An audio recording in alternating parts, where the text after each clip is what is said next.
আমাদের বেতকে বাজারের most of the আলু যায় হচ্ছে হাতিয়া, ভোলা, এই দক্ষিণ অঞ্চলের এইসব সাইডে।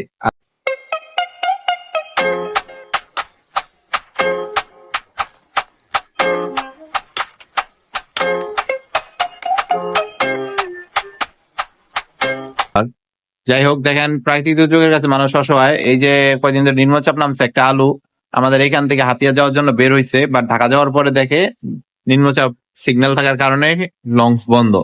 কাঁচামাল কিন্তু বেশি দিন বাইরে থাকে না, বাট কিছু করার নাই, ঢাকা পর্যন্ত যেহেতু চলে গেছে আলুগুলা, ঢাকা এখন লঞ্চের মধ্যে আছে। জানি না অবস্থা ভালো হইলে তখন আলুগুলা আর কি আবার হাতিয়ার উদ্দেশ্যে যাবে। কারণ যেটা যদি বেশি লেট হয় তাহলে কিন্তু এখানে একটা রিস্ক, কারণ আলুগুলো নষ্ট হয়ে যাওয়ার একটা ভয় থাকে।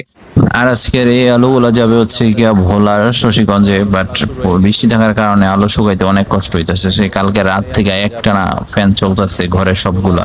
আলু 2-3 বার উলট পালট করে দেওয়া হয়েছে, তারপরে দেখা গেছে আলু শুকাইছে, এখন মোটামুটি অলমোস্ট 90% শুকাই গেছে।